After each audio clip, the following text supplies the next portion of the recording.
El arte de la guerra. Sun Tzu. Capítulo 1.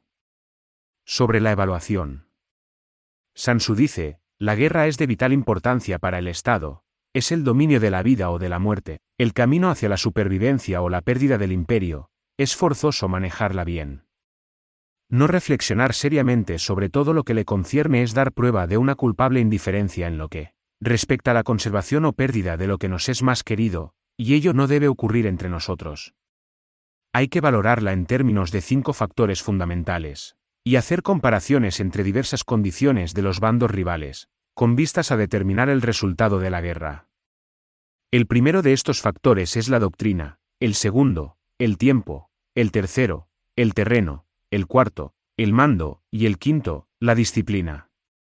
La doctrina significa aquello que hace que el pueblo esté en armonía con su gobernante, de modo que le siga donde sea, sin temer por sus vidas ni a correr cualquier peligro. El tiempo significa el yin y el yang, la noche y el día, el frío y el calor, días despejados o lluviosos, y el cambio de las estaciones. El terreno implica las distancias, y hace referencia a donde es fácil o difícil desplazarse, y si es campo abierto o lugares estrechos, y esto influencia las posibilidades de supervivencia. El mando ha de tener como cualidades, sabiduría, sinceridad, benevolencia, coraje y disciplina. Por último, la disciplina ha de ser comprendida como la organización del ejército, las graduaciones y rangos entre los oficiales, la regulación de las rutas de suministros, y la provisión de material militar al ejército. Estos 5 factores fundamentales han de ser conocidos por cada general. Aquel que los domina, vence, aquel que no, sale derrotado. Por lo tanto, al trazar los planes, han de compararse los siguientes 7 factores, valorando cada uno con el mayor cuidado.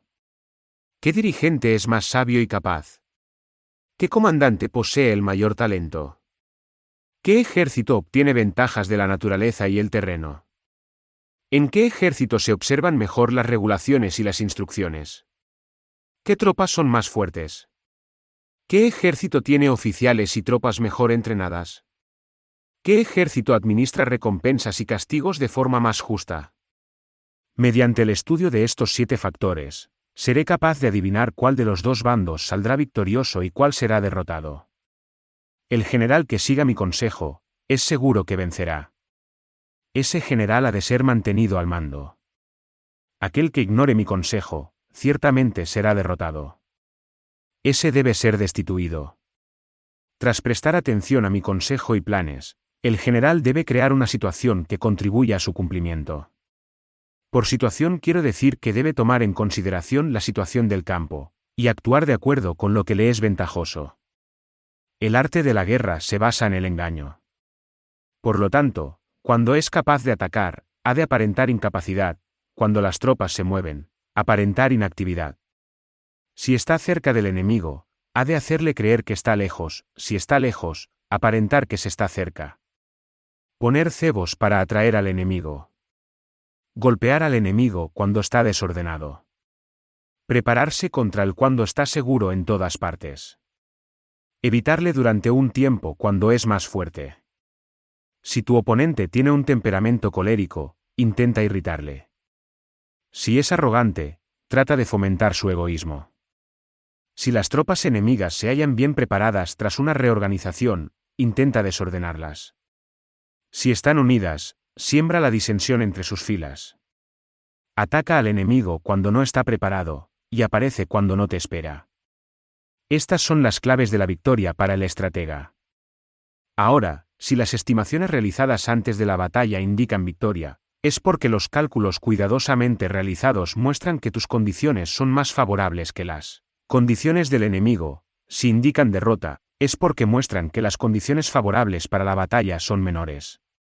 Con una evaluación cuidadosa, uno puede vencer, sin ella, no puede. Muchas menos oportunidades de victoria tendrá aquel que no realiza cálculos en absoluto. Gracias a este método, se puede examinar la situación, y el resultado aparece claramente. Capítulo 2. Sobre la iniciación de las acciones. Una vez comenzada la batalla, aunque estés ganando, de continuar por mucho tiempo, Desanimará a tus tropas y embotará tu espada. Si estás sitiando una ciudad, agotarás tus fuerzas.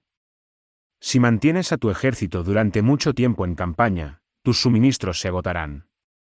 Las armas son instrumentos de mala suerte, emplearlas por mucho tiempo producirá calamidades. Como se ha dicho, los que a hierro matan, a hierro mueren. Cuando tus tropas están desanimadas, tu espada embotada, agotadas tus fuerzas y tus suministros son escasos, hasta los tuyos se aprovecharán de tu debilidad para sublevarse. Entonces, aunque tengas consejeros sabios, al final no podrás hacer que las cosas salgan bien. Por esta causa, he oído hablar de operaciones militares que han sido torpes y repentinas, pero nunca he visto a ningún experto en el arte de la guerra que mantuviese la campaña por mucho tiempo. Nunca es beneficioso para un país dejar que una operación militar se prolongue por mucho tiempo. Como se dice comúnmente, sé rápido como el trueno que retumba antes de que hayas podido taparte los oídos, veloz como el relámpago que relumbra antes de haber podido pestañear. Por lo tanto, los que no son totalmente conscientes de la desventaja de servirse de las armas no pueden ser totalmente conscientes de las ventajas de utilizarlas. Los que utilizan los medios militares con pericia no activan a sus tropas 2 veces, ni proporcionan alimentos en 3 ocasiones, con un mismo objetivo. Esto quiere decir que no se debe movilizar al pueblo más de una vez por campaña, y que inmediatamente después de alcanzar la victoria no se debe regresar al propio país para hacer una segunda movilización. Al principio esto significa proporcionar alimentos, para las propias tropas, pero después se quitan los alimentos al enemigo. Si tomas los suministros de armas de tu propio país, pero quitas los alimentos al enemigo, puedes estar bien abastecido de armamento y de provisiones. Cuando un país se empobrece a causa de las operaciones militares, se debe al transporte de provisiones desde un lugar distante. Si las transportas desde un lugar distante, el pueblo se empobrecerá. Los que habitan cerca de donde está el ejército pueden vender sus cosechas a precios elevados, pero se acaba de este modo el bienestar de la mayoría de la población. Cuando se transportan las provisiones muy lejos, la gente se arruina a causa del alto costo. En los mercados cercanos al ejército, los precios de las mercancías se aumentan. Por lo tanto, las largas campañas militares constituyen una lacra para el país. Cuando se agotan los recursos, los impuestos se recaudan bajo presión. Cuando el poder y los recursos se han agotado, se arruina el propio país. Se priva al pueblo de gran parte de su presupuesto, mientras que los gastos del gobierno para armamentos se elevan. Los habitantes constituyen la base de un país, los alimentos son la felicidad del pueblo. El príncipe debe respetar este hecho y ser sobrio y austero en sus gastos públicos. En consecuencia, un general inteligente lucha por desproveer al enemigo de sus alimentos. Cada porción de alimentos tomados al enemigo equivale a 20 que te suministras a ti mismo. Así pues, lo que arrasa al enemigo es la imprudencia, y la motivación de los tuyos en asumir los beneficios de los adversarios. Cuando recompenses a tus hombres con los beneficios que ostentaban los adversarios, los harás luchar por propia iniciativa, y así podrás tomar el poder y la influencia que tenía el enemigo. Es por esto por lo que se dice que donde hay grandes recompensas hay hombres valientes. Por consiguiente, en una batalla de carros, recompensa primero al que tome al menos 10 carros. Si recompensas a todo el mundo, no habrá suficiente para todos, así pues, ofrece una recompensa a un soldado para animar a todos los demás. Cambia sus colores, de los soldados enemigos hechos prisioneros, utilízalos mezclados con los tuyos. Trata bien a los soldados y préstales atención. Los soldados prisioneros deben ser bien tratados, para conseguir que en el futuro luchen para ti. A esto se llama vencer al adversario e incrementar por añadidura tus propias fuerzas. Si utilizas al enemigo para derrotar al enemigo, serás poderoso en cualquier lugar a donde vayas. Así pues, lo más importante en una operación militar es la victoria y no la persistencia. Esta última no es beneficiosa. Un ejército es como el fuego, si no lo apagas, se consumirá por sí mismo. Por lo tanto, sabemos que el que está a la cabeza del ejército está a cargo de las vidas de los habitantes y de la seguridad de la nación. Capítulo 3. Sobre las proposiciones de la victoria y la derrota. Como regla general, es mejor conservar a un enemigo intacto que destruirlo. capturar a sus soldados para conquistarlos y dominas a sus jefes. Un general decía: practica las artes marciales, calcula la fuerza de tus adversarios, haz que pierdan su ánimo y dirección, de manera que aunque el ejército enemigo esté intacto sea inservible. Esto es ganar sin violencia. Si destruyes al ejército enemigo y matas a sus generales, asaltas sus defensas disparando, reúnes a una muchedumbre y usurpas un territorio, todo esto es ganar por la fuerza. Por esto, los que ganan todas las batallas no son realmente profesionales. Los que consiguen que se rindan impotentes los ejércitos ajenos sin luchar son los mejores maestros del arte de la guerra. Los guerreros superiores atacan mientras los enemigos están proyectando sus planes. Luego deshacen sus alianzas. Por eso, un gran emperador decía: el que lucha por la victoria frente a espadas desnudas no es un buen general. La peor táctica es atacar a una ciudad. Asediar, acorralar a una ciudad solo se lleva a cabo como último recurso. Emplea no menos de 3 meses en preparar tus artefactos y otros 3 para coordinar los recursos para tu asedio. Nunca se debe atacar por cólera y con prisas. Es aconsejable tomarse tiempo en la planificación y coordinación del plan. Por lo tanto, un verdadero maestro de las artes marciales vence a otras fuerzas enemigas sin batalla, conquista otras ciudades sin asediarlas y destruye a otros ejércitos sin emplear mucho tiempo. Un maestro experto en las artes marciales deshace los planes de los enemigos, estropea sus relaciones y alianzas, le corta los suministros o bloquea su camino, venciendo mediante estas tácticas sin necesidad de luchar. Es imprescindible luchar contra todas las facciones enemigas para obtener una victoria completa, de manera que su ejército no quede acuartelado y el beneficio sea total. Esta es la ley del asedio estratégico.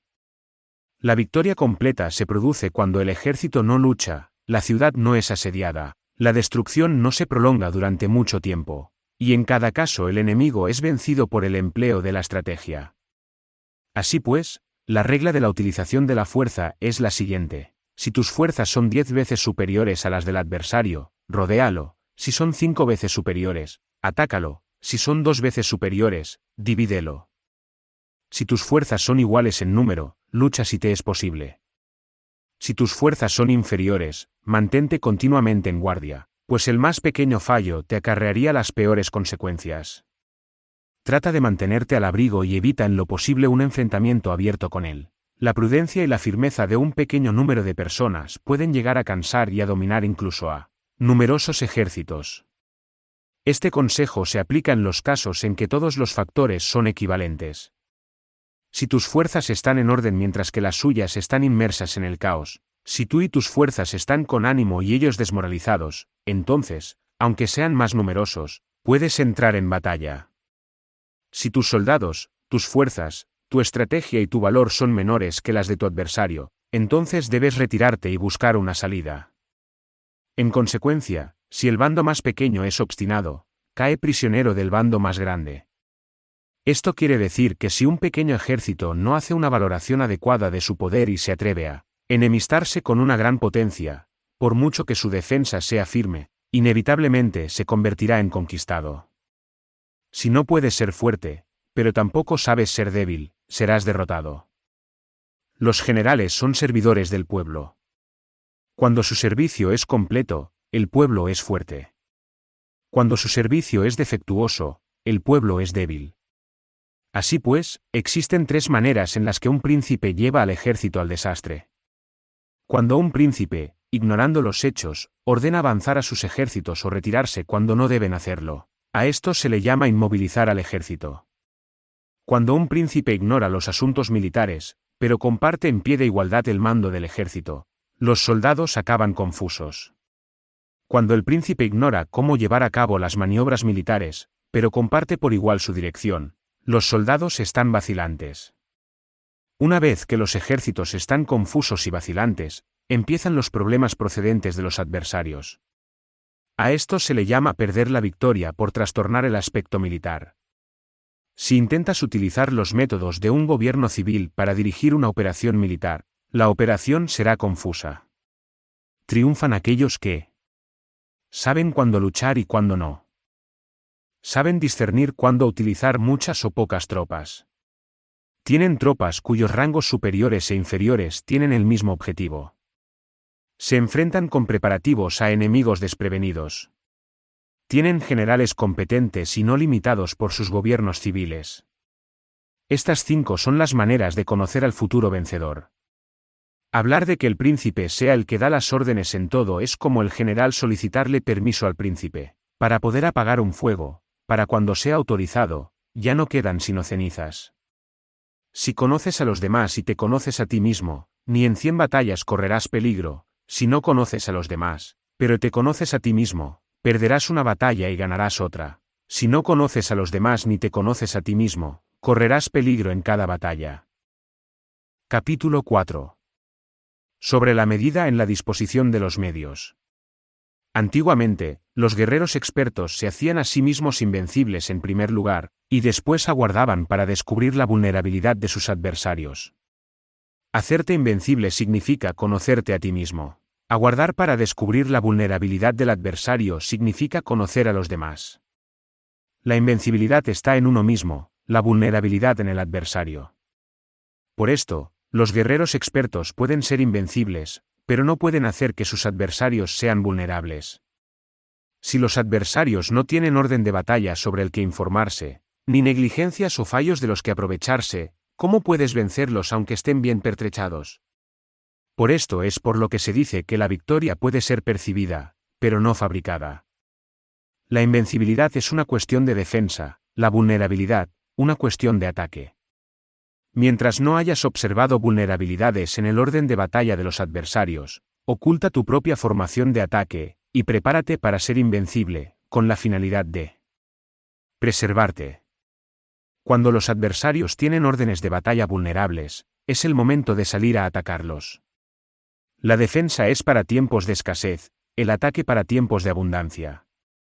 Los expertos en defensa se esconden en las profundidades de la tierra. Los expertos en maniobras de ataque se esconden en las más elevadas alturas del cielo. De esta manera pueden protegerse y lograr la victoria total. En situaciones de defensa, acalláis las voces y borráis las huellas, escondidos como fantasmas y espíritus bajo tierra, invisibles para todo el mundo. En situaciones de ataque, vuestro movimiento es rápido y vuestro grito fulgurante, veloz como el trueno y el relámpago, para los que no se puede uno preparar, aunque vengan del cielo. Prever la victoria cuando cualquiera la puede conocer no constituye verdadera destreza. Todo el mundo elogia la victoria ganada en batalla, pero esa victoria no es realmente tan buena. Todo el mundo elogia la victoria en la batalla, pero lo verdaderamente deseable es poder ver el mundo de lo sutil y darte cuenta del mundo de lo oculto, hasta el punto de ser capaz de alcanzar la victoria donde no existe forma.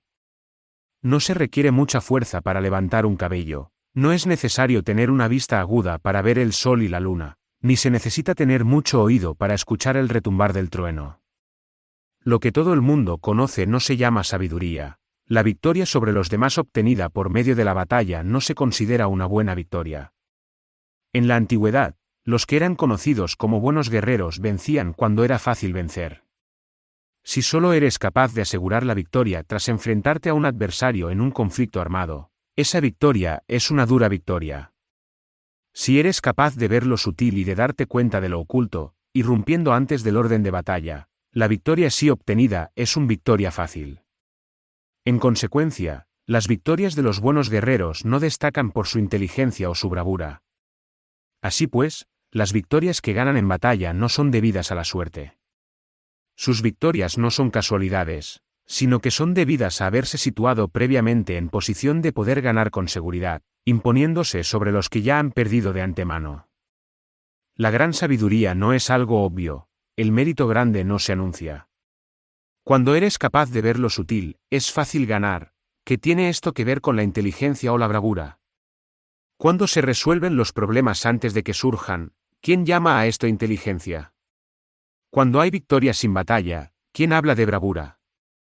Así pues, los buenos guerreros toman posición en un terreno en el que no pueden perder, y no pasan por alto las condiciones que hacen a su adversario proclive a la derrota.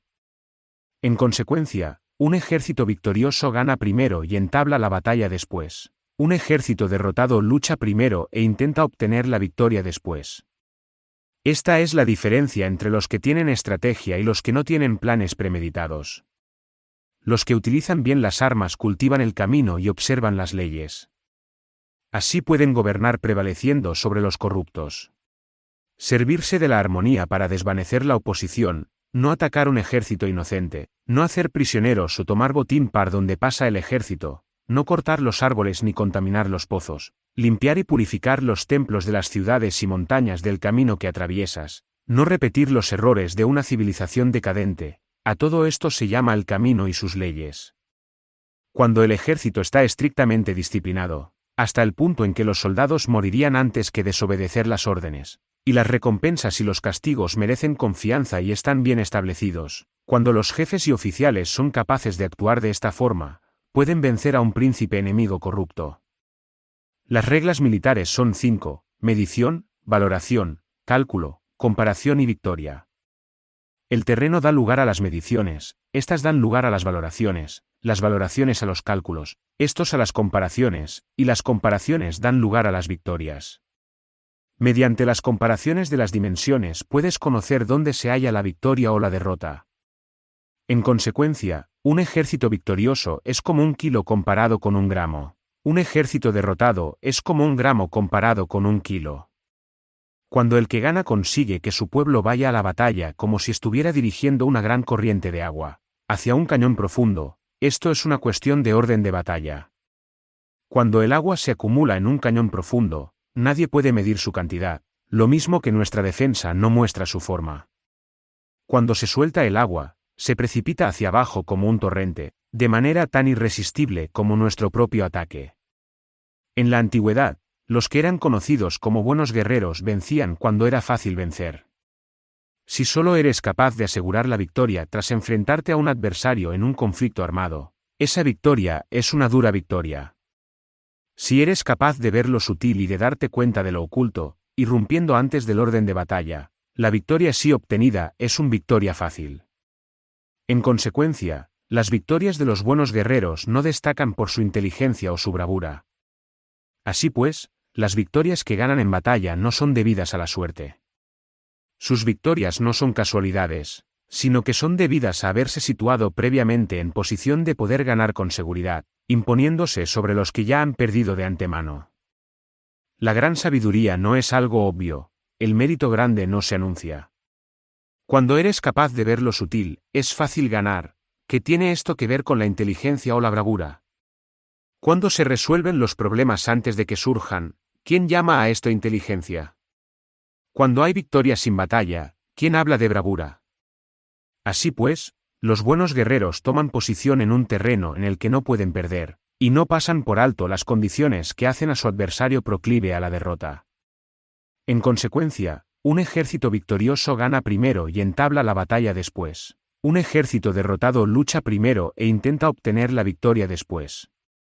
Esta es la diferencia entre los que tienen estrategia y los que no tienen planes premeditados. Los que utilizan bien las armas cultivan el camino y observan las leyes. Así pueden gobernar prevaleciendo sobre los corruptos. Capítulo 5. Sobre la firmeza. La fuerza es la energía acumulada o la que se percibe. Esto es muy cambiante. Los expertos son capaces de vencer al enemigo creando una percepción favorable en ellos, así obtener la victoria sin necesidad de ejercer su fuerza. Gobernar sobre muchas personas como si fueran poco es una cuestión de dividirlas en grupos o sectores, es organización.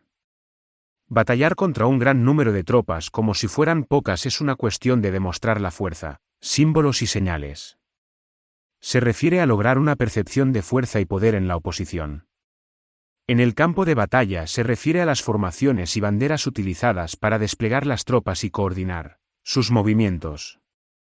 Lograr que el ejército sea capaz de combatir contra el adversario sin ser derrotado es una cuestión de emplear métodos ortodoxos o heterodoxos.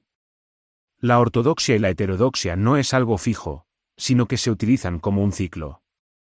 Un emperador que fue un famoso guerrero y administrador, hablaba de manipular las percepciones de los adversarios sobre lo que es ortodoxo y heterodoxo, y después atacar inesperadamente, combinando ambos métodos hasta convertirlo en uno, volviéndose así indefinible para el enemigo.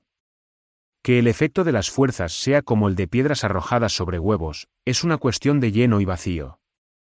Cuando induces a los adversarios a atacarte en tu territorio, su fuerza siempre está vacía, en desventaja. Mientras que no compitas en lo que son los mejores, tu fuerza siempre estará llena.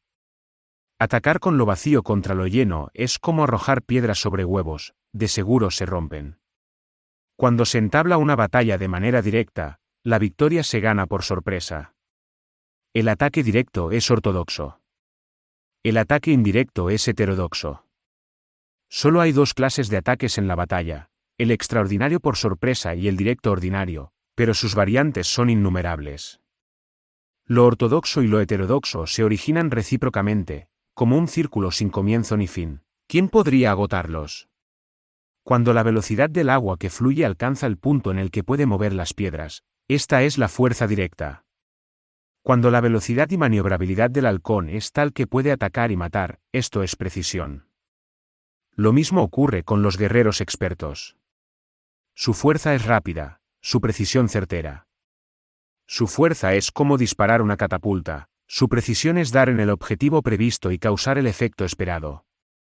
El desorden llega del orden, la cobardía surge del valor, la debilidad brota de la fuerza.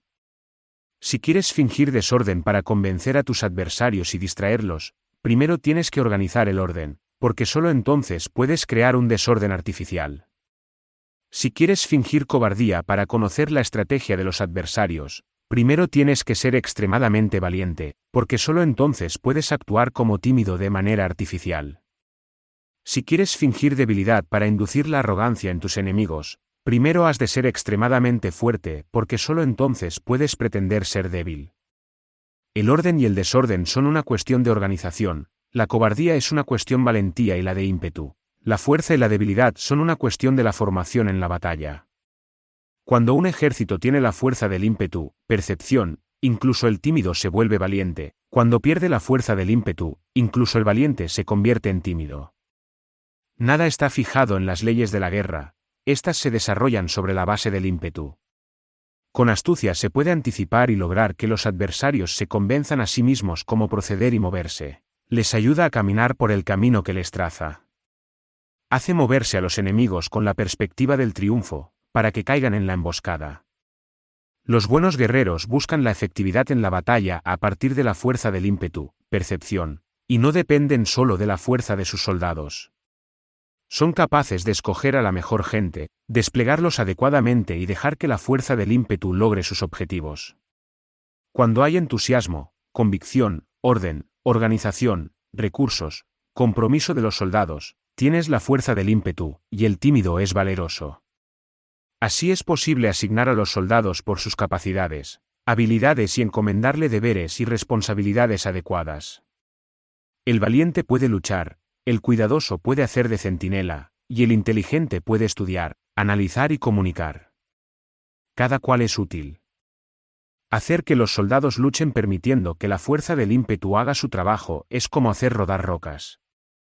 Las rocas permanecen inmóviles cuando están en un lugar plano, pero ruedan en un plano inclinado. Se quedan fijas cuando son cuadradas, pero giran si son redondas.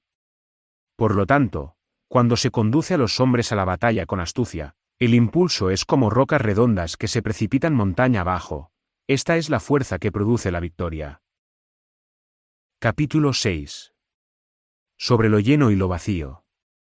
Los que anticipan, se preparan y llegan primero al campo de batalla y esperan al adversario están en posición descansada. Los que llegan los últimos al campo de batalla, los que improvisan y entablan la lucha quedan agotados.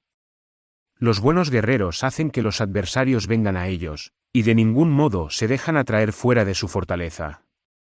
Si haces que los adversarios vengan a ti para combatir, su fuerza estará siempre vacía.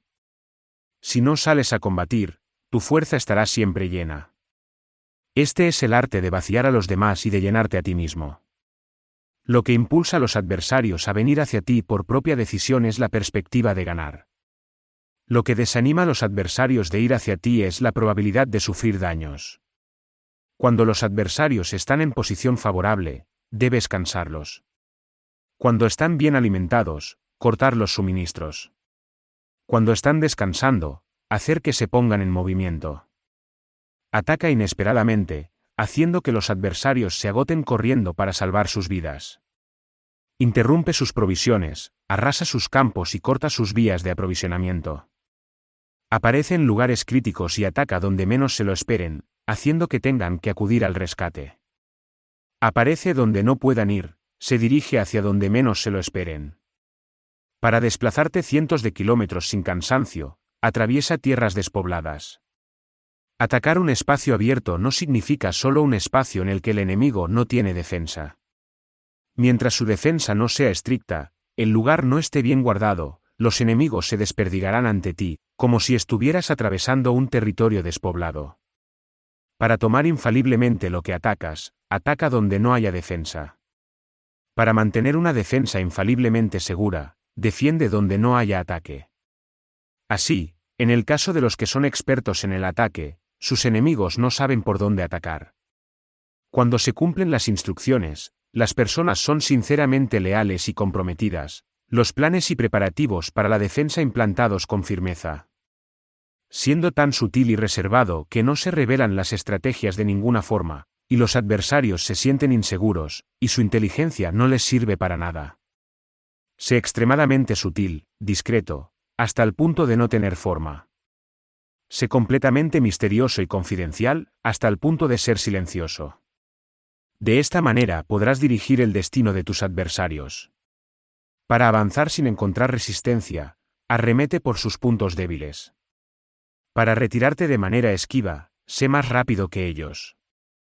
Las situaciones militares se basan en la velocidad, llega como el viento, muévete como el relámpago, y los adversarios no podrán vencerte. Por lo tanto, cuando quieras entrar en batalla, incluso si el adversario está atrincherado en una posición defensiva, no podrá evitar luchar si atacas en el lugar en el que debe acudir irremediablemente al rescate. Cuando no quieras entrar en batalla, incluso si trazas una línea en el terreno que quieres conservar, el adversario no puede combatir contigo porque le das una falsa pista. Esto significa que cuando los adversarios llegan para atacarte, no luchas con ellos, sino que estableces un cambio estratégico para confundirlos y llenarlos de incertidumbre. Por consiguiente, cuando induces a otros a efectuar una formación, mientras que tú mismo permaneces sin forma, estás concentrado, mientras que tu adversario está dividido. Haz que los adversarios vean como extraordinario lo que es ordinario para ti. Haz que vean como ordinario lo que es extraordinario para ti. Esto es inducir al enemigo a efectuar una formación. Una vez vista la formación del adversario, concentras tus tropas contra él. Como tu formación no está a la vista, el adversario dividirá seguramente sus fuerzas. Cuando estás concentrado formando una sola fuerza, mientras que el enemigo está dividido en 10, estás atacando a una concentración de 1 contra 10, así que tus fuerzas superan a las suyas. Si puedes atacar a unos pocos soldados con muchos, diezmarás el número de tus adversarios. Cuando estás fuertemente atrincherado, te has hecho fuerte tras buenas barricadas, y no dejas filtrar ninguna información sobre tus fuerzas, sal afuera sin formación precisa, ataca y conquista de manera incontenible.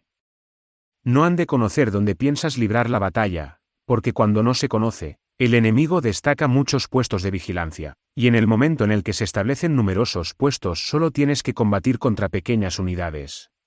Así pues, cuando su vanguardia está preparada, su retaguardia es defectuosa, y cuando su retaguardia está preparada, su vanguardia presenta puntos débiles. Las preparaciones de su ala derecha significarán carencia en su ala izquierda. Las preparaciones por todas partes significará ser vulnerable por todas partes. Esto significa que cuando las tropas están de guardia en muchos lugares, están forzosamente desperdigadas en pequeñas unidades. Cuando se dispone de pocos soldados se está a la defensiva contra el adversario, el que dispone de muchos hace que el enemigo tenga que defenderse. Cuantas más defensas induces a adoptar a tu enemigo, más debilitado quedará. Así, si conoces el lugar y la fecha de la batalla, puedes acudir a ella aunque estés a 1000 kilómetros de distancia.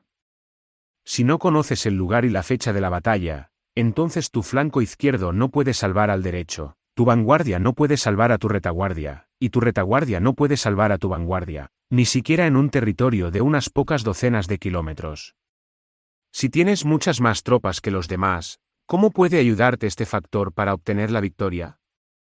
Si no conoces el lugar y la fecha de la batalla, aunque tus tropas sean más numerosas que las de ellos, ¿Cómo puedes saber si vas a ganar o a perder? Así pues, se dice que la victoria puede ser creada. Si haces que los adversarios no sepan el lugar y la fecha de la batalla, siempre puedes vencer. Incluso si los enemigos son numerosos, puede hacerse que no entren en combate. Por tanto, haz tu valoración sobre ellos para averiguar sus planes, y determinar qué estrategia puede tener éxito y cuál no. Incítalos a la acción para descubrir cuál es el esquema general de sus movimientos y descansa. Haz algo por o en contra de ellos para su atención, de manera que puedas de ellos para descubrir sus hábitos de comportamiento de ataque y de defensa. Indúcelos a adoptar formaciones específicas, para conocer sus puntos flacos. Esto significa utilizar muchos métodos para confundir y perturbar al enemigo con el objetivo de observar sus formas de respuesta hacia ti. Después de haberlas observado, actúas en consecuencia, de manera que puedes saber qué clase de situaciones significan vida y cuáles significan muerte. Pruébalos para averiguar sus puntos fuertes y sus puntos débiles. Por lo tanto, el punto final de la formación de un ejército es llegar a la no forma. Cuando no tienes forma, los informadores no pueden descubrir nada, ya que la información no puede crear una estrategia. Una vez que no tienes forma perceptible, no dejas huellas que puedan ser seguidas. Los informadores no encuentran ninguna grieta por donde mirar y los que están a cargo de la planificación no pueden establecer ningún plan realizable. La victoria sobre multitudes mediante formaciones precisas debe ser desconocida para las multitudes. Todo el mundo conoce la forma mediante la que resultó vencedor, pero nadie conoce la forma mediante la que aseguró la victoria. En consecuencia, la victoria en la guerra no es repetitiva, sino que adapta su forma continuamente. Determinar los cambios apropiados significa no repetir las estrategias previas para obtener la victoria. Para lograrla, puedo adaptarme desde el principio a cualquier formación que los adversarios puedan adoptar. Las formaciones son como el agua. La naturaleza del agua es evitar lo alto e ir hacia abajo. La naturaleza de los ejércitos es evitar lo lleno y atacar lo vacío. El flujo del agua está determinado por la tierra. La victoria viene determinada por el adversario. Así pues, un ejército no tiene formación constante, lo mismo que el agua no tiene forma constante. Se llama genio a la capacidad de obtener la victoria cambiando y adaptándose según el enemigo. Capítulo 7. Sobre el enfrentamiento directo e indirecto. Las autoridades civiles y después reúne y concentra a las tropas, acuartelándolas juntas. Nada es más difícil que la lucha armada. Luchar con otros cara a cara para conseguir ventajas es lo más arduo del mundo. La dificultad de la lucha armada es hacer cercanas las distancias largas y convertir los problemas en ventajas. Mientras que das la apariencia de estar muy lejos, empiezas tu camino y llegas antes que el enemigo. Por lo tanto, haces que su ruta sea larga, atrayéndole con la esperanza de ganar. Cuando emprendes la marcha después que los otros y llegas antes que ellos, conoces la estrategia de hacer que las distancias sean cercanas.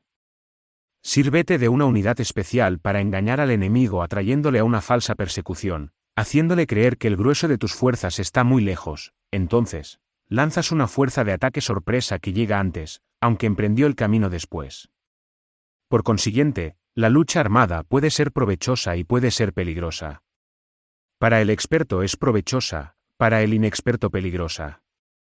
Movilizar a todo el ejército para el combate en aras de obtener alguna ventaja tomaría mucho tiempo, pero combatir por una ventaja con un ejército incompleto tendría como resultado una falta de recursos. Si te movilizas rápidamente y sin parar día y noche, recorriendo el doble de la distancia habitual, y si luchas por obtener alguna ventaja a miles de kilómetros, tus jefes militares serán hechos prisioneros. Los soldados que sean fuertes llegarán allí primero, los más cansados llegarán después. Como regla general, solo lo conseguirá 1 de cada 10. Cuando la ruta es larga las tropas se cansan, si han gastado su fuerza en la movilización, llegan agotadas mientras que sus adversarios están frescos, así pues, es seguro que serán atacadas. Combatir por una ventaja a 50 kilómetros de distancia frustrará los planes del mando. Como regla general, solo la mitad de los soldados lo harán.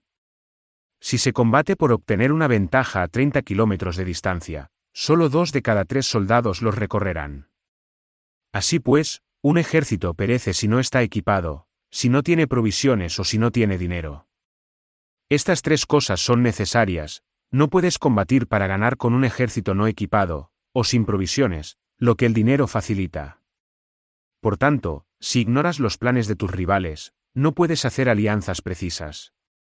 A menos que conozcas las montañas y los bosques, los desfiladeros y los pasos, y la condición de los pantanos, no puedes maniobrar con una fuerza armada. A menos que utilices guías locales, no puedes aprovecharte de las ventajas del terreno. Solo cuando conoces cada detalle de la condición del terreno puedes maniobrar y guerrear. Por consiguiente, una fuerza militar se usa según la estrategia prevista, se moviliza mediante la esperanza de recompensa, y se adapta mediante la división y la combinación. Una fuerza militar se establece mediante la estrategia en el sentido de que distraes al enemigo para que no pueda conocer cuál es tu situación real y no pueda imponer su supremacía. Se moviliza mediante la esperanza de recompensa, en el sentido de que entra en acción cuando ve la posibilidad de obtener una ventaja. Dividir y volver a hacer combinaciones de tropas se hace para confundir al adversario y observar cómo reacciona frente a ti. De esta manera puedes adaptarte para obtener la victoria. Por eso, cuando una fuerza militar se mueve con rapidez es como el viento. Cuando va lentamente es como el bosque, es voraz como el fuego e inmóvil como las montañas. Es rápida como el viento en el sentido que llega sin avisar y desaparece como el relámpago. Es como un bosque porque tiene un orden. Es voraz como el fuego que devasta una planicie sin dejar tras sí ni una brizna de hierba. Es inmóvil como una montaña cuando se acuartela. Es tan difícil de conocer como la oscuridad, su movimiento es como un trueno que retumba. Para ocupar un lugar, divide a tus tropas. Para expandir tu territorio, divide los beneficios. La regla general de las operaciones militares es desproveer de alimentos al enemigo todo lo que se pueda. Sin embargo, en localidades donde la gente no tiene mucho, es necesario dividir a las tropas en grupos más pequeños para que puedan tomar en diversas partes lo que necesitan, ya que sólo así tendrán suficiente. En cuanto a dividir el botín, significa que es necesario repartirlo entre las tropas para guardar lo que ha sido ganado, no dejando que el enemigo lo recupere. Actúa después de haber hecho una estimación. Gana el que conoce primero la medida de lo que está lejos y lo que está cerca. Esta es la regla general de la lucha armada. El primero que hace el movimiento es el invitado, el último es el anfitrión. El invitado lo tiene difícil, el anfitrión lo tiene fácil. Cerca y lejos significan desplazamiento, el cansancio, el hambre y el frío surgen del desplazamiento. Un antiguo libro que trata de asuntos militares dice: las palabras no son escuchadas, para eso se hacen los símbolos y los tambores. Las banderas y los estandartes se hacen a causa de la ausencia de visibilidad. Símbolos, tambores, banderas y estandartes se utilizan para concentrar y unificar los oídos y los ojos de los soldados. Una vez que están unificados, el valiente no puede actuar solo, ni el tímido puede retirarse solo. Esta es la regla general del empleo de un grupo. Unificar los oídos y los ojos de los soldados significa hacer que miren y escuchen al unísono de manera que no caigan en la confusión y el desorden. Las señales se utilizan para indicar direcciones e impedir que los individuos vayan a donde se les antoje. Así pues, en batallas nocturnas, utiliza fuegos y tambores, y en batallas diurnas sírvete de banderas y estandartes, para manipular los oídos y los ojos de los soldados. Utiliza muchas señales para confundir las percepciones del enemigo y hacerle temer tu temible poder militar. De esta forma, haces desaparecer la energía de sus ejércitos y desmoralizas a sus generales. En primer lugar, has de ser capaz de mantenerte firme en tu propio corazón. Solo entonces puedes desmoralizar a los generales enemigos. Por esto, la tradición afirma que los habitantes de otros tiempos tenían la firmeza para desmoralizar, y la antigua ley de los que conducían carros de combate decía que cuando la mente original es firme, la energía fresca es victoriosa. De este modo, la energía de la mañana está llena de ardor, la del mediodía decae y la energía de la noche se retira. En consecuencia, los expertos en el manejo de las armas prefieren la energía entusiasta, atacan la decadente y la que se bate en retirada. Son ellos los que dominan la energía. Cualquier débil en el mundo se dispone a combatir en un minuto si se siente animado, Pero cuando se trata realmente de tomar las armas y de entrar en batalla, es poseído por la energía. Cuando esta energía se desvanece, se detendrá, estará asustado y se arrepentirá de haber comenzado. La razón por la que esa clase de ejércitos miran por encima del hombro a enemigos fuertes, lo mismo que miran a las doncellas vírgenes, es porque se están aprovechando de su agresividad, estimulada por cualquier causa. Utilizar el orden para enfrentarse al desorden, utilizar la calma para enfrentarse con los que se agitan, esto es dominar el corazón. A menos que tu corazón esté totalmente abierto y tu mente en orden, no puedes esperar ser capaz de adaptarte a responder sin límites, a manejar los acontecimientos de manera infalible, a enfrentarte a dificultades graves e inesperadas sin turbarte, dirigiendo cada cosa sin confusión. Dominar la fuerza es esperar a los que vienen de lejos, aguardar con toda comodidad a los que se han fatigado, y con el estómago saciado a los hambrientos. Esto es lo que se quiere decir cuando se habla de atraer a otros hacia donde estás, al tiempo que evitas ser inducido a ir hacia donde están ellos. Evitar la confrontación contra formaciones de combate bien ordenadas y no atacar grandes batallones constituye el dominio de la adaptación. Por tanto, la regla general de las operaciones militares es no enfrentarse a una gran montaña ni oponerse al enemigo de espaldas a esta. Esto significa que si los adversarios están en un terreno elevado, no debes atacarles cuesta arriba, y que cuando efectúan una carga cuesta abajo, no debes hacerles frente. No persigas a los enemigos cuando finjan una retirada, ni ataques tropas expertas. Si los adversarios huyen de repente antes de agotar su energía, seguramente hay emboscadas esperándote para atacar a tus tropas. En este caso, debes retener a tus oficiales para que no se lancen en su persecución. No consumas la comida de sus soldados. Si el enemigo abandona de repente sus provisiones, estas han de ser probadas antes de ser comidas, por si están envenenadas. No detengas a ningún ejército que esté en camino a su país. Bajo estas circunstancias, un adversario luchará hasta la muerte. Hay que dejarle una salida a un ejército rodeado. Muéstrales una manera de salvar la vida para que no estén dispuestos a luchar hasta la muerte, y así podrás aprovecharte para atacarles. No presiones a un enemigo desesperado. Un animal agotado seguirá luchando, pues esa es la ley de la naturaleza. Estas son las leyes de las operaciones militares. Capítulo 8. Sobre los 9 cambios. Por lo general, las operaciones militares están bajo el del gobernante civil para dirigir al ejército. El general no debe levantar su campamento en un terreno difícil. Deja que se establezcan relaciones diplomáticas en las fronteras. No permanezcas en un territorio árido ni aislado. Cuando te halles en un terreno cerrado, prepara alguna estrategia y muévete. Cuando te halles en un terreno mortal, lucha. Terreno cerrado significa que existen lugares escarpados que te rodean por todas partes, de manera que el enemigo tiene movilidad, que puede llegar e irse con libertad, pero a ti te es difícil salir y volver. Cada ruta debe ser estudiada para que sea la mejor. Hay rutas que no debes usar, ejércitos que no han de ser atacados, ciudades que no deben ser rodeadas, terrenos sobre los que no se debe combatir, y órdenes de gobernantes civiles que no deben ser obedecidas. En consecuencia, los generales que conocen las variables posibles para aprovecharse del terreno saben cómo manejar las fuerzas armadas. Si los generales no saben cómo adaptarse de manera ventajosa, aunque conozcan la condición del terreno, no pueden aprovecharse de él. Si están al mando de ejércitos, pero ignoran las artes de la total adaptabilidad, aunque conozcan el objetivo a lograr, no pueden hacer que los soldados luchen por él.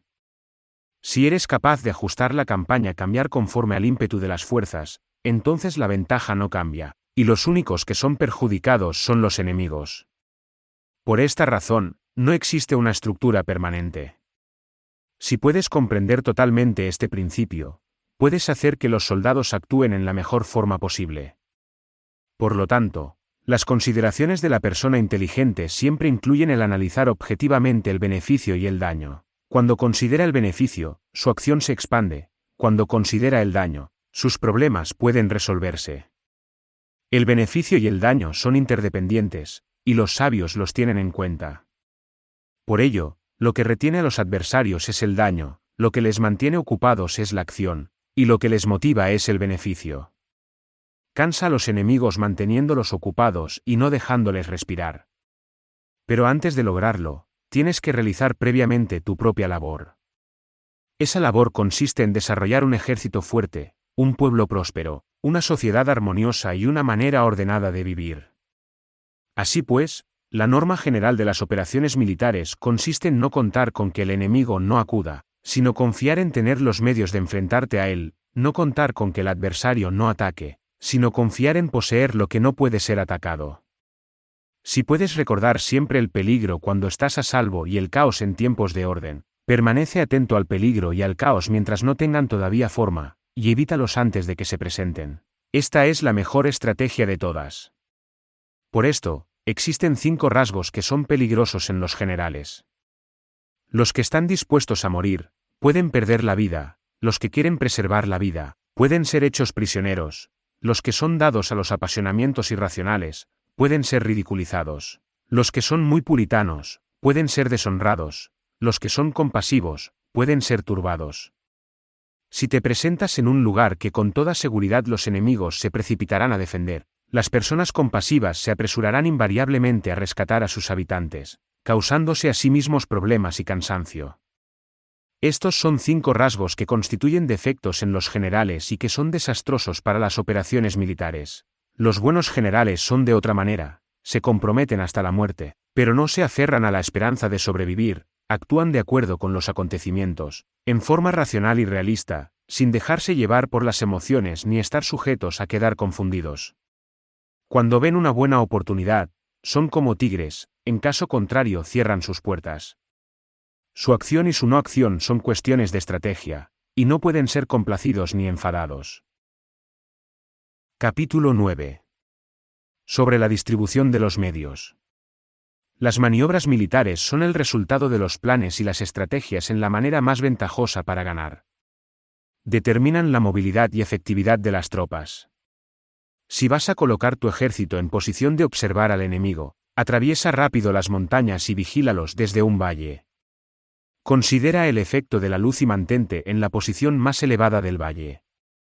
Cuando combatas en una montaña, ataca desde arriba hacia abajo y no al revés. Combate estando cuesta abajo y nunca cuesta arriba. Evita que el agua divida tus fuerzas, aléjate de las condiciones desfavorables lo antes que te sea posible. No te enfrentes a los enemigos dentro del agua. Es conveniente dejar que pasen la mitad de sus tropas y en ese momento dividirlas y atacarlas. No te sitúes río abajo. No camines en contra de la corriente, ni en contra del viento.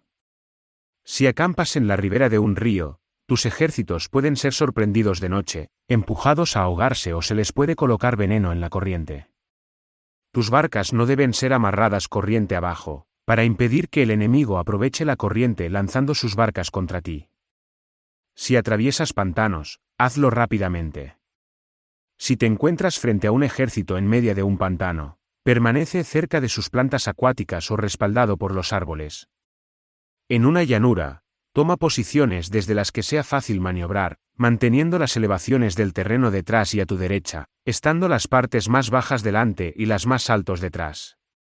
Generalmente, un ejército prefiere un terreno elevado y evita un terreno bajo, aprecia la luz y detesta la oscuridad. Los terrenos elevados son estimulantes, y por lo tanto, la gente se halla a gusto en ellos, además son convenientes para adquirir la fuerza del ímpetu. Los terrenos bajos son húmedos, lo cual provoca enfermedades y dificulta el combate. Cuida de la salud física de tus soldados con los mejores recursos disponibles. Cuando no existe la enfermedad en un ejército, se dice que éste es invencible. Donde haya montículos y terraplenes, sitúate en su lado soleado, manteniéndolos siempre a tu derecha y detrás. Colocarse en la mejor parte del terreno es ventajoso para una fuerza militar. La ventaja en una operación militar consiste en aprovecharse de todos los factores beneficiosos del terreno. Cuando llueve río arriba y la corriente trae consigo la espuma, si quieres cruzarlo, espera a que escampe. Siempre que un terreno presente barrancos infranqueables, lugares cerrados, trampas, riesgos, grietas y prisiones naturales, debes abandonarlo rápidamente y no acercarte a él. En lo que a mí concierne, siempre me mantengo alejado de estos accidentes del terreno, de manera que los adversarios estén más cerca que yo de ellos, doy la cara a estos accidentes, de manera que queden a espaldas del enemigo. Entonces estás en situación ventajosa, y él tiene condiciones desfavorables.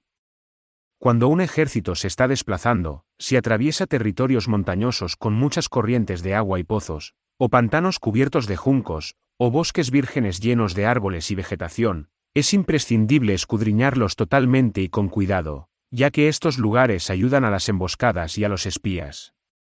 Es esencial bajar del caballo y escudriñar el terreno, por si existen tropas escondidas para tenderte una emboscada. También podría ser que hubiera espías al acecho observándote y escuchando tus instrucciones y movimientos.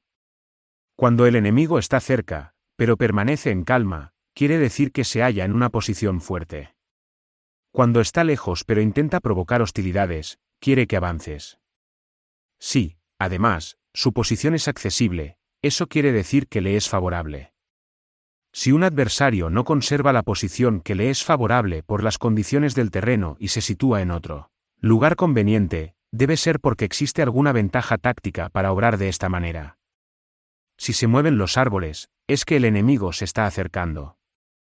Si hay obstáculos entre los matorrales, es que has tomado un mal camino. La idea de poner muchos obstáculos entre la maleza es hacerte pensar que existen tropas emboscadas escondidas en medio de ella. Si los pájaros alzan el vuelo, hay tropas emboscadas en el lugar. Si los animales están asustados, existen tropas atacantes. Si se elevan columnas de polvo altas y espesas, hay carros que se están acercando. Si son bajas y anchas, se acercan soldados a pie. Humaredas esparcidas significan que se está cortando leña. Pequeñas polvaredas que van y vienen indican que hay que levantar el campamento. Si los emisarios del enemigo pronuncian palabras humildes mientras que éste incrementa sus preparativos de guerra, esto quiere decir que va a avanzar. Cuando se pronuncian palabras altisonantes y se avanza ostentosamente, es señal de que el enemigo se va a retirar. Si sus emisarios vienen con palabras humildes, envía espías para observar al enemigo y comprobarás que está aumentando sus preparativos de guerra. Cuando los carros ligeros salen en primer lugar y se sitúan en los flancos, están estableciendo un frente de batalla. Si los emisarios llegan pidiendo la paz sin firmar un tratado, significa que están tramando algún complot. Si el enemigo dispone rápidamente a sus carros en filas de combate, es que está esperando refuerzos. No se precipitarán para un encuentro ordinario si no entienden que les ayudará, o debe haber una fuerza que se halla a distancia y que es esperada en un determinado momento para unir sus tropas y atacarte. Conviene anticipar, prepararse inmediatamente para esta eventualidad. Si la mitad de sus tropas avanza y la otra mitad retrocede, es que el enemigo piensa traerte a una trampa.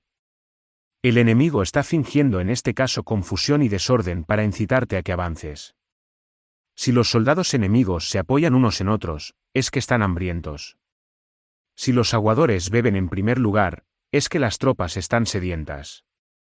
Si el enemigo ve una ventaja pero no la aprovecha, es que está cansado. Si los pájaros se reúnen en el campo enemigo, es que el lugar está vacío.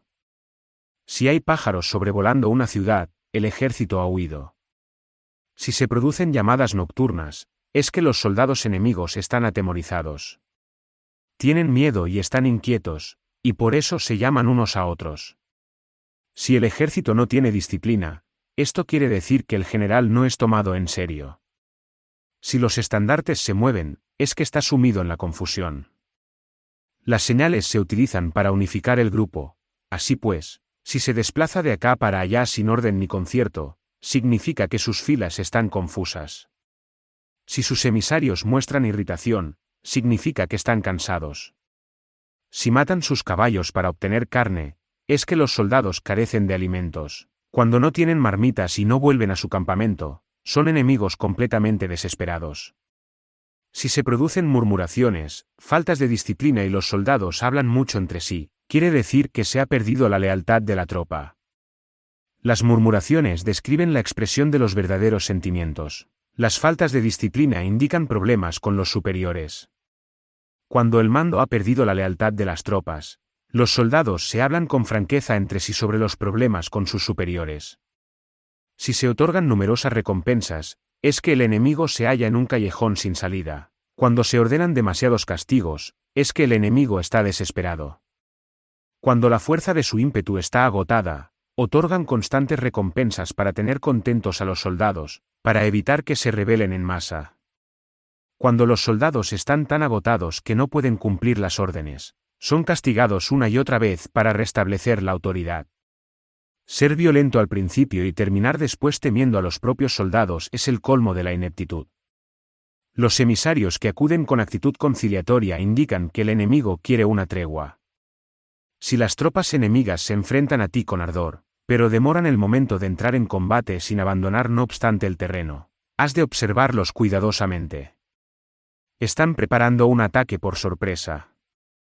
En asuntos militares, no es necesariamente más beneficioso ser superior en fuerzas, solo evitar actuar con violencia innecesaria, es suficiente con consolidar tu poder, hacer estimaciones sobre el enemigo y conseguir reunir tropas, eso es todo.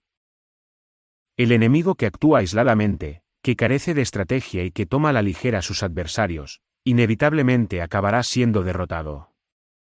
Si tu plan no contiene una estrategia de retirada o posterior al ataque, sino que confías exclusivamente en la fuerza de tus soldados, y tomas a la ligera a tus adversarios sin valorar su condición, con toda seguridad caerás prisionero. Si se castiga a los soldados antes de haber conseguido que sean leales al mando, no obedecerán, y si no obedecen, serán difíciles de emplear. Tampoco podrán ser empleados si no se lleva a cabo ningún castigo, incluso después de haber obtenido su lealtad. Cuando existe un sentimiento subterráneo de aprecio y confianza, y los corazones de los soldados están ya vinculados al mando, si se relaja la disciplina, los soldados se volverán arrogantes y será imposible emplearlos. Por lo tanto, dirígelos mediante el arte civilizado y unifícalos mediante las artes marciales. Esto significa una victoria continua. Arte civilizado significa humanidad, y artes marciales significan reglamentos. Mándalos con humanidad y benevolencia, unifícalos de manera estricta y firme. Cuando la benevolencia y la firmeza son evidentes, es posible estar seguro de la victoria. Cuando las órdenes se dan de manera clara, sencilla y consecuente a las tropas, éstas las aceptan.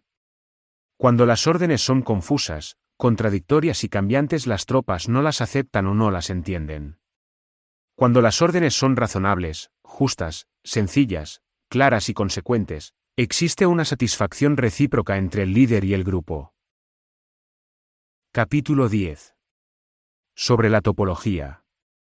Algunos terrenos son fáciles, otros difíciles, algunos neutros, otros estrechos, accidentados o abiertos.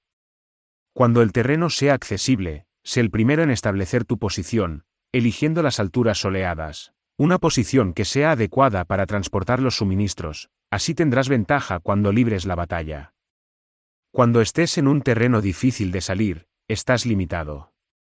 En este terreno, si tu enemigo no está preparado, puedes vencer si sigues adelante, pero si el enemigo está preparado y sigues adelante, tendrás muchas dificultades para volver de nuevo a él, lo cual jugará en contra tuya. Cuando es un terreno desfavorable para ambos bandos, se dice que es un terreno neutro. En un terreno neutro, incluso si el adversario te ofrece una ventaja, no te aproveches de ella. Retírate, induciendo a salir a la mitad de las tropas enemigas, y entonces cae sobre él aprovechándote de esta condición favorable. En un terreno estrecho, si eres el primero en llegar, debes ocuparlo totalmente y esperar al adversario. Si él llega antes, no lo persigas si bloquea a los desfiladeros. Persíguelos solo si no los bloquea. En terreno accidentado, si eres el primero en llegar, debes ocupar sus puntos altos y soleados y esperar al adversario. Si éste los ha ocupado antes, retírate y no lo persigas. En un terreno abierto, la fuerza del ímpetu se encuentra igualada, y es difícil provocarle a combatir de manera desventajosa para él. Entender estas 6 clases de terreno es la responsabilidad principal del general, y es imprescindible considerarlos. Estas son las configuraciones del terreno. Los generales que las ignoran salen derrotados. Así pues, entre las tropas están las que huyen, las que se retraen, las que se derrumban, las que se rebelan y las que son derrotadas. Ninguna de estas circunstancias constituyen desastres naturales, sino que son debidas a los errores de los generales.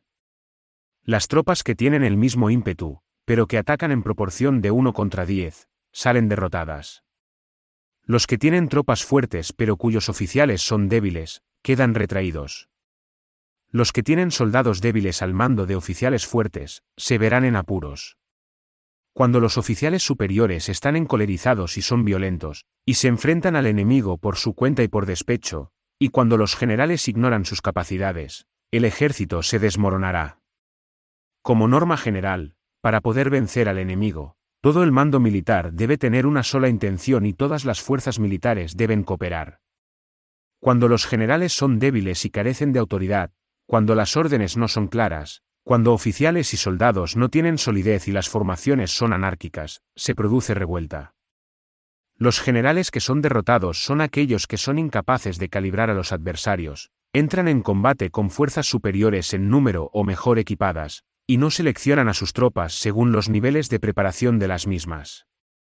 Si empleas soldados sin seleccionar a los preparados de los no preparados, a los arrojados y a los timoratos, te estás buscando tu propia derrota.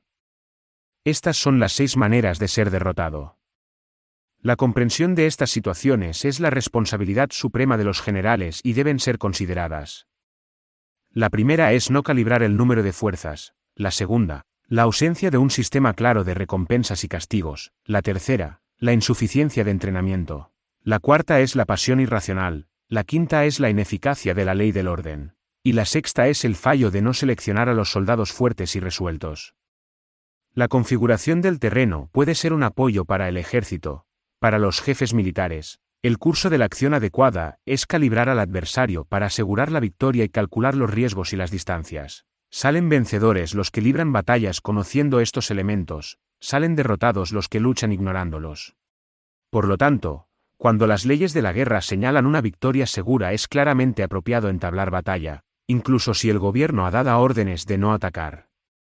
Si las leyes de la guerra no indican una victoria segura, es adecuado no entrar en batalla, aunque el gobierno haya dado la orden de atacar. De este modo se avanza sin pretender la gloria, se ordena la retirada sin evitar la responsabilidad, con el único propósito de proteger a la población y en beneficio también del gobierno. Así se rinde un servicio valioso a la nación. Avanzar y retirarse en contra de las órdenes del gobierno no se hace por interés personal, sino para salvaguardar las vidas de la población y en auténtico beneficio del gobierno. Servidores de esta talla son muy útiles para un pueblo. Mira por tus soldados como miras por un recién nacido. Así estarán dispuestos a seguirte hasta los valles más profundos. Cuida de tus soldados como cuidas de tus queridos hijos, y morirán gustosamente contigo. Pero si eres tan amable con ellos que no los puedes utilizar, si eres tan indulgente que no les puedes dar órdenes, tan informal que no puedes disciplinarlos, tus soldados serán como niños mimados, y por lo tanto, inservibles. Las recompensas no deben utilizarse solas, ni debe confiarse solamente en los castigos. En caso contrario, las tropas, como niños mimosos, se acostumbran a disfrutar o a quedar resentidas por todo. Esto es dañino y los vuelve inservibles. Si sabes que tus soldados son capaces de atacar, pero ignoras si el enemigo es invulnerable a un ataque, tienes solo la mitad de posibilidades de ganar. Si sabes que tu enemigo es vulnerable a un ataque, pero ignoras si tus soldados son capaces de atacar, solo tienes la mitad de posibilidades de ganar.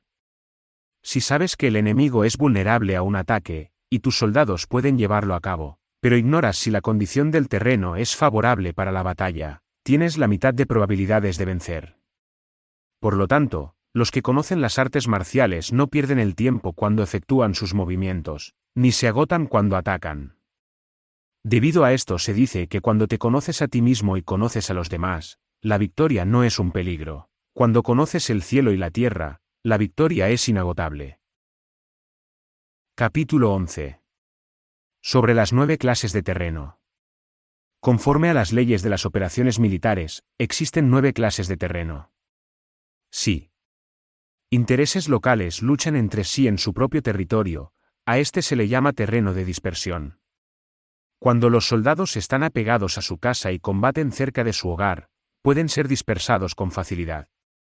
Cuando penetras en un territorio ajeno, pero no lo haces en profundidad, a este se le llama territorio ligero.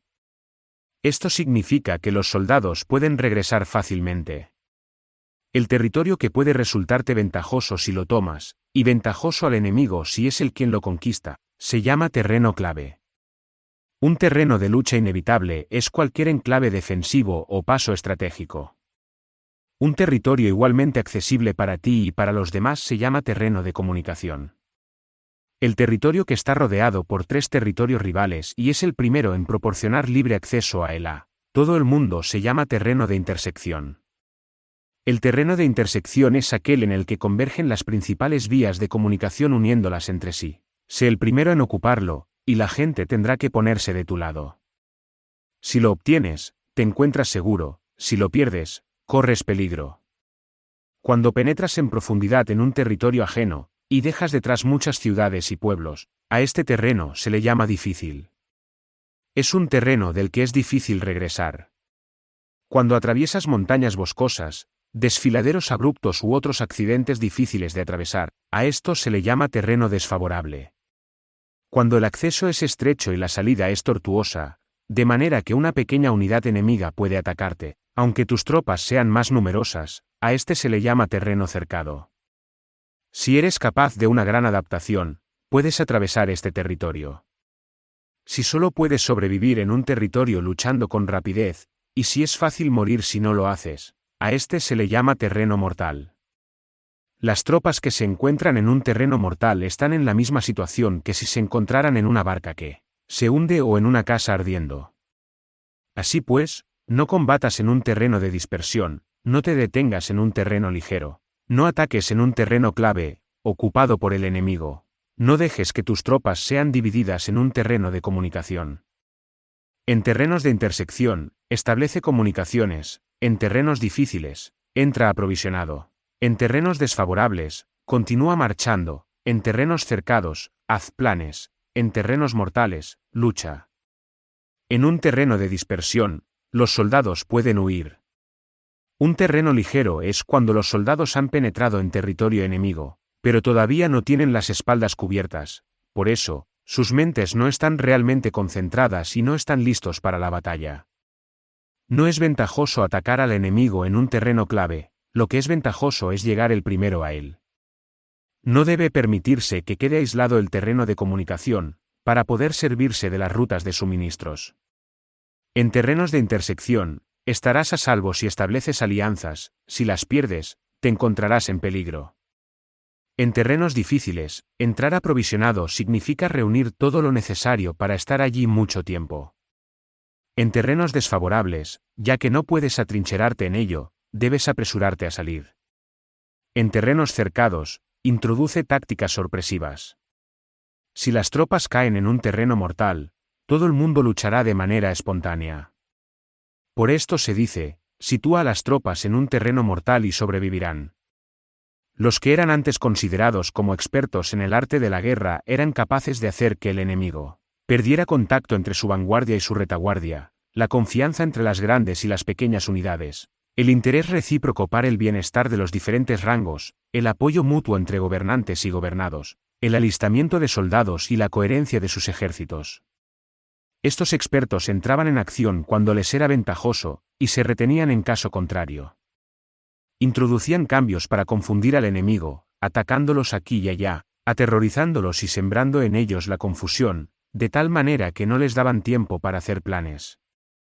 Se podría preguntar cómo enfrentarse a fuerzas enemigas numerosas y bien organizadas que se dirigen hacia ti. La respuesta es quitarles en primer lugar algo que aprecien, y después te escucharán. La rapidez de acción es el factor esencial de la condición de la fuerza militar, aprovechándose de los errores de los adversarios, desplazándose por caminos que no esperan y atacando cuando no están en guardia. Esto significa que para aprovecharse de la falta de preparación, de visión y de cautela de los adversarios, es necesario actuar con rapidez, y que si dudas, esos errores no te servirán de nada. En una invasión, por regla general, cuanto más se adentran los invasores en el territorio ajeno, más fuertes se hacen, hasta el punto de que el gobierno nativo no puede ya expulsarlos. Escoge campos fértiles, y las tropas tendrán suficiente para comer. Cuida de su salud y evita el cansancio, consolida su energía, aumenta su fuerza. Que los movimientos de tus tropas y la preparación de tus planes sean insondables. Consolida la energía más entusiasta de tus tropas, ahorra las fuerzas sobrantes, Mantén en secreto tus formaciones y tus planes, permaneciendo insondable para los enemigos, y espera a que se produzca un punto vulnerable para avanzar. Sitúa a tus tropas en un punto que no tenga salida, de manera que tengan que morir antes de poder escapar. Porque, ante la posibilidad de la muerte, ¿qué no estarán dispuestas a hacer? Los guerreros dan entonces lo mejor de sus fuerzas. Cuando se hallan ante un grave peligro, pierden el miedo. Cuando no hay ningún sitio a donde ir, permanecen firmes. Cuando están totalmente implicados en un terreno, se aferran a él. Si no tienen otra opción, lucharán hasta el final. Por esta razón, los soldados están vigilantes sin tener que ser estimulados, se alistan sin tener que ser llamados a filas, son amistosos sin necesidad de promesas, y se puede confiar en ellos sin necesidad de órdenes. Esto significa que cuando los combatientes se encuentran en peligro de muerte, sea cual sea su rango, todos tienen el mismo objetivo, y, por lo tanto, están alertas sin necesidad de ser estimulados, tienen buena voluntad de manera espontánea y sin necesidad de recibir órdenes, y puede confiarse de manera natural en ellos sin promesas ni necesidad de jerarquía. Prohíbe los augurios para evitar las dudas, y los soldados nunca te abandonarán. Si tus soldados no tienen riquezas, no es porque las desdeñen. Si no tienen más longevidad, no es porque no quieran vivir más tiempo. El día en que se da la orden de marcha, los soldados lloran. Así pues, una operación militar preparada con pericia debe ser como una serpiente veloz que contraataca con su cola. Cuando alguien le ataca por la cabeza, contraataca con la cabeza. Cuando alguien le ataca por la cola y contraataca con cabeza y cola. Cuando alguien le ataca por el medio. Esta imagen representa el método de una línea de batalla que responde velozmente cuando es atacada. Un manual de 8 formaciones clásicas de batalla dice: haz del frente la retaguardia, haz de la retaguardia el frente, con 4 cabezas y 8 colas. Haz que la cabeza esté en todas partes, y cuando el enemigo arremeta por el centro, cabeza y cola acudirán al rescate. Puede preguntarse la cuestión de si es posible hacer que una fuerza militar sea como una serpiente rápida. La respuesta es afirmativa. Incluso las personas que se tienen antipatía, encontrándose en el mismo barco, se ayudarán entre sí en caso de peligro de zozobrar. Es la fuerza de la situación la que hace que esto suceda. Por esto, no basta con depositar la confianza en caballos atados y ruedas fijadas. Se atan los caballos para formar una línea de combate estable, y se fijan las ruedas para hacer que los carros no se puedan mover. Pero aún así, esto no es suficientemente seguro ni se puede confiar en ello. Es necesario permitir que haya variantes a los cambios que se hacen, poniendo a los soldados en situaciones mortales, de manera que combatan de forma espontánea y se ayuden unos a otros codo con codo. Este es el camino de la seguridad y de la obtención de una victoria cierta. La mejor organización es hacer que se exprese el valor y mantenerlo constante. Tener éxito tanto con tropas débiles como con tropas aguerridas se basa en la configuración de las circunstancias. Si obtienes la ventaja del terreno, puedes vencer a los adversarios, incluso con tropas ligeras y débiles. ¿Cuánto más te sería posible si tienes tropas poderosas y aguerridas? Lo que hace posible la victoria a ambas clases de tropas es las circunstancias del terreno. Por lo tanto, los expertos en operaciones militares logran la cooperación de la tropa, de tal manera que dirigir un grupo es como dirigir a un solo individuo que no tiene más que una sola opción. Corresponde al general ser tranquilo, reservado, justo y metódico. Sus planes son tranquilos y absolutamente secretos para que nadie pueda descubrirlos. Su mando es justo y metódico, así que nadie se atreve a tomarlo a la ligera. Puede mantener a sus soldados sin información y en completa ignorancia de sus planes. Cambia sus acciones y revisa sus planes, de manera que nadie pueda reconocerlos. Cambia de lugar su emplazamiento y se desplaza por caminos sinuosos, de manera que nadie pueda anticiparse. Puedes ganar cuando nadie puede entender en ningún momento cuáles son tus intenciones. Dice un gran hombre: el principal engaño que se valora en las operaciones militares no se dirige solo a los enemigos, sino que empieza por las propias tropas, para hacer que le sigan a uno sin saber a dónde van. Cuando un general fija una meta a sus tropas, es como el que sube a un lugar elevado y después retira la escalera. Cuando un general se adentra muy en el interior del territorio enemigo, está poniendo a prueba todo su potencial. Ha hecho quemar las naves a sus tropas y destruir sus casas. Así las conduce como un rebaño y todos ignoran hacia dónde se encaminan. Incumbe a los generales reunir a los ejércitos y ponerlos en situaciones peligrosas. También han de examinar las adaptaciones a los diferentes terrenos, las ventajas de concentrarse o dispersarse, y las pautas de los sentimientos y situaciones humanas.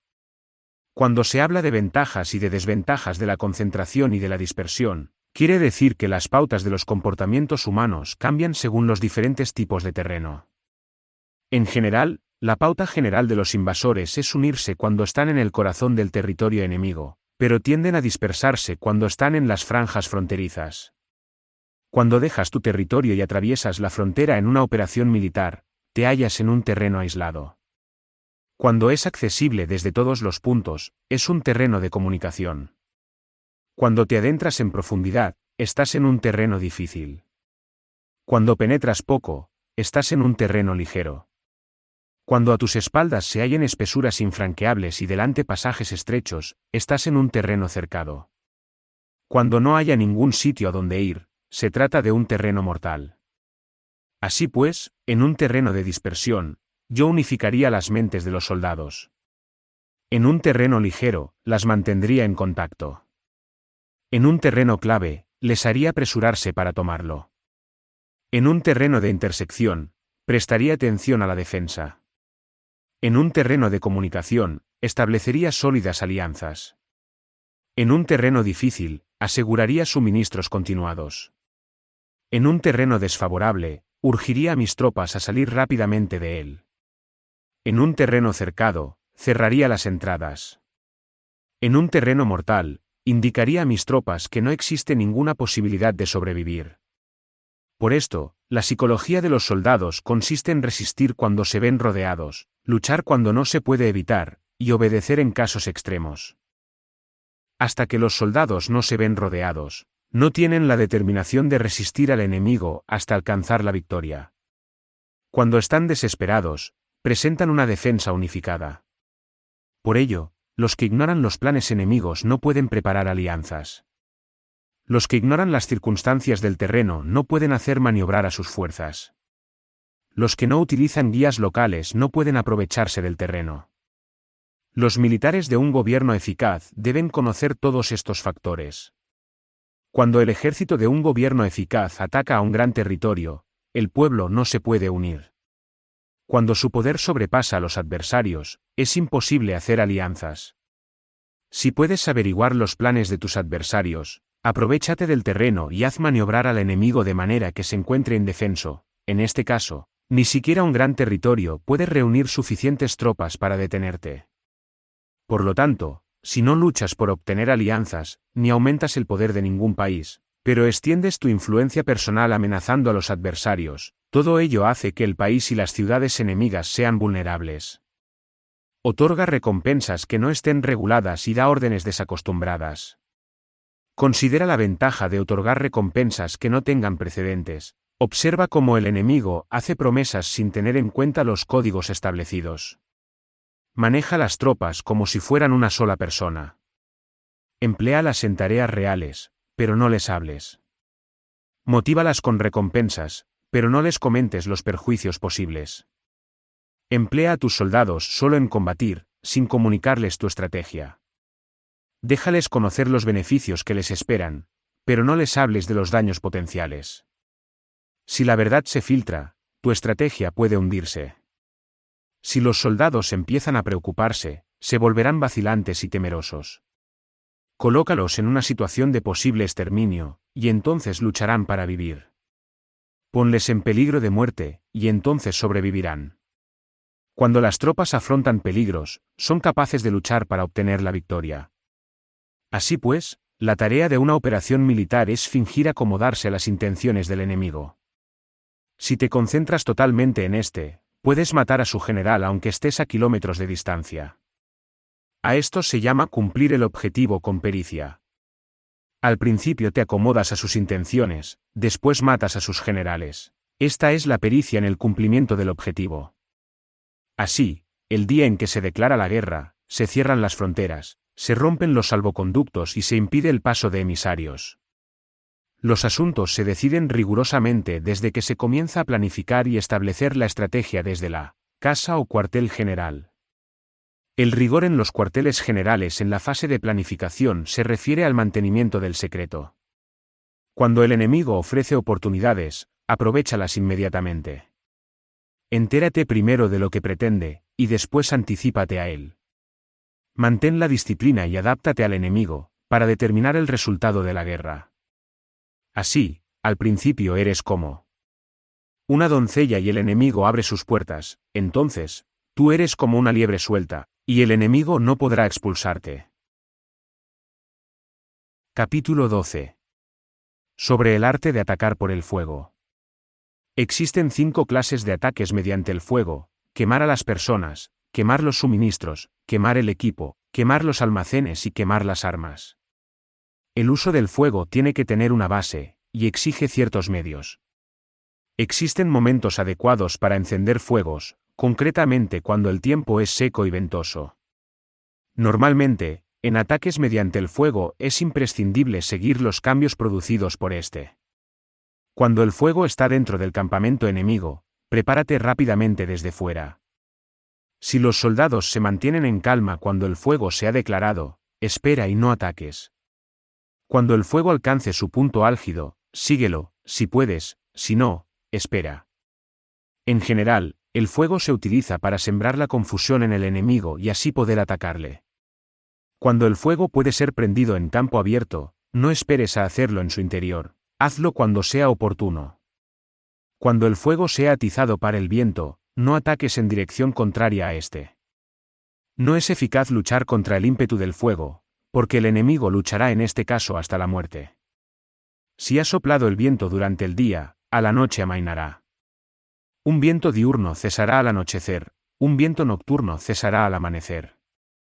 Los ejércitos han de saber que existen variantes de las 5 clases de ataques mediante el fuego, y adaptarse a estas de manera racional.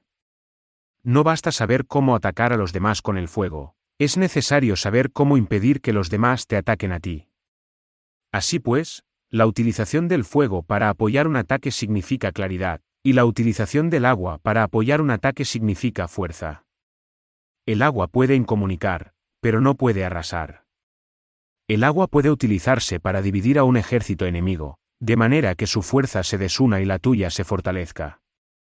Ganar combatiendo o llevar a cabo un asedio victorioso sin recompensar a los que han hecho méritos trae mala fortuna y se hace merecedor de ser llamado avaro.